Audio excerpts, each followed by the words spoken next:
I want to get into some other stuff that you've done with John Mayer. So I want to fast forward to the latest album, Sob Rock. Great. And you're on quite a few songs on that record. And it should be said that as far as John Mayer is concerned, he's really relied on only 3 bass players in his career. It's been David LaBriere, it's been Pino Palladino, and it's been Sean Hurley.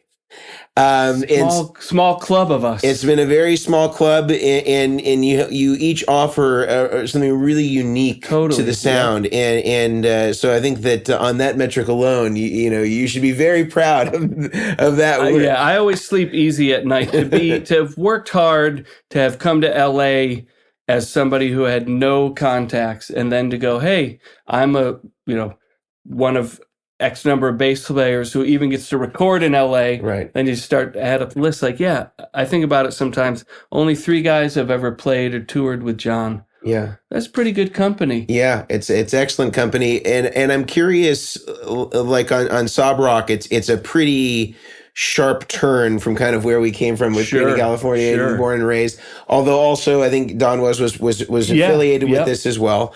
The song I'm thinking of that I want to dive into first from it is Last Train Home, is kind of the big signature single from the record, and it has a kind of a very Clapton inspired, even in the music video, kind of looks like a Journeyman era, I think Forever Man style. And that was definitely in the air of like when the sound, when the music was coming out like that, it's like, okay, John, I knew he's like, this video is going to match that moment. I was wearing a trench coat. Like it was definitely like, let's play the role. Let's get into character. Cause the music kind of just, it coaxed that out of the whole vibe. And he had the soldano and all the stuff that you would expect from that era of Eric Clapton.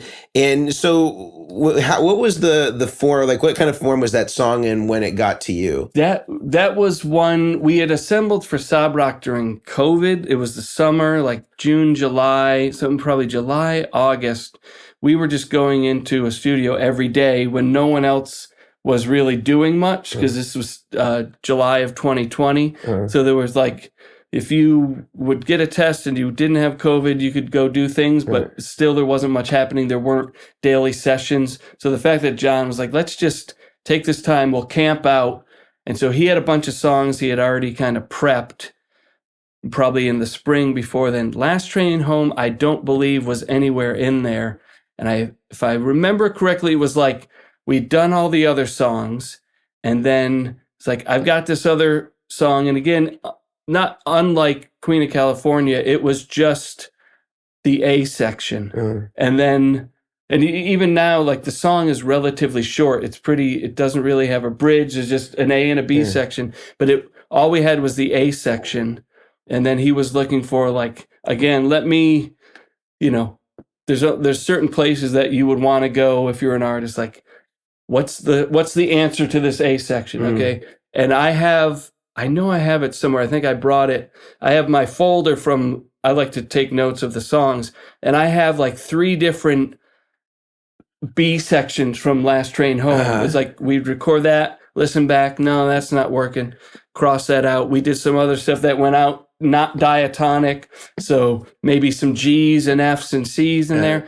Cross that off. And I like keeping record of that because, like, I forget, but I know I wrote it down in the moment. It's like contemporaneous notes. Yeah, well, maybe if it's okay to show, we can get some B-roll of it, and people can kind of see it cut in at totally. This point. With him, he just presented the song, and he just played it on acoustic, and he's like, I just want this to move and not really stop. So he's kind of looking at me because, like, if Aaron's just going to play drums and he'll add percussion, you're the other, like, he's already strumming acoustic. You got to keep it moving. Not, there's other stuff on that record where it's like, a whole note will do the job and it's leaving space for the vocal and other things. But he's like, no, just this needs to be always rolling, because he's like, there's not a lot to the song, so it's got to feel engaging throughout. He didn't want it to have any lulls. So even if we were staying on a chord, I would keep moving around to keep everything moving. And after our first take of that, he's like, do that. Like he pointed out a thing that I played that transition from the A section to the B section, and it stays on the same chord. He's like, that's perfect. That's what I'm talking about. So make that became a part when, if you're a good session guy, if the guy says that they like something, like, okay, I'm going to do that and use it whenever possible. And if we get tired of it, we'll change it. But that's how parts become created. And was there a sense at that point that that Greg Fillinganes would be coming in and then adding in those like keyboard pads? He had been around because we actually started that year. John had hit me in December, said, I'm going to do some stuff.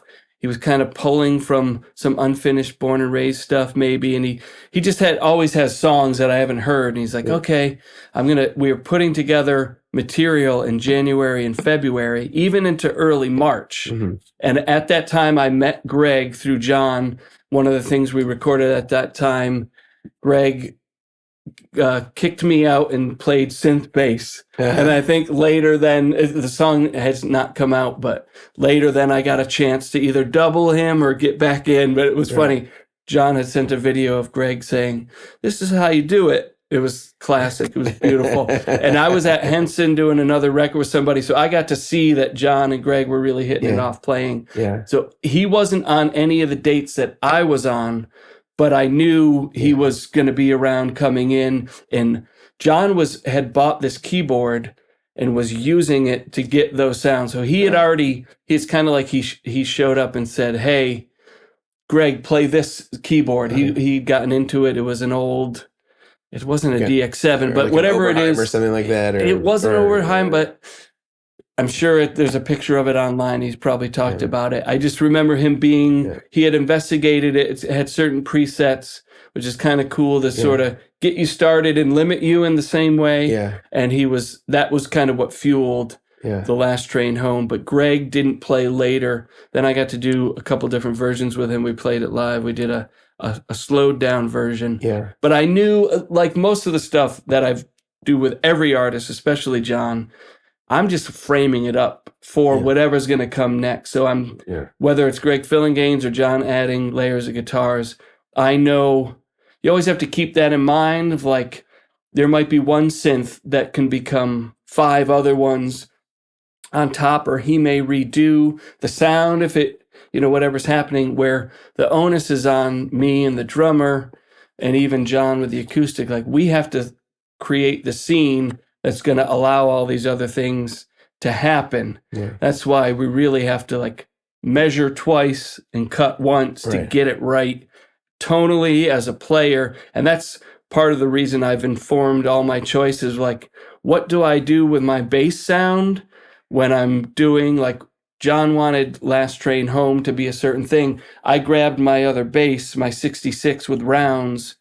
because I knew they were going to have an easier time completing the job than my flat wound bass. So I didn't play this bass on that song. So if I'm to play it, I got to grab we'll switch 66. That out in a second. And were you also using the Ampeg B15? Yeah, I have so many Ampegs now. I mean, I say so many. I got 3 or 4.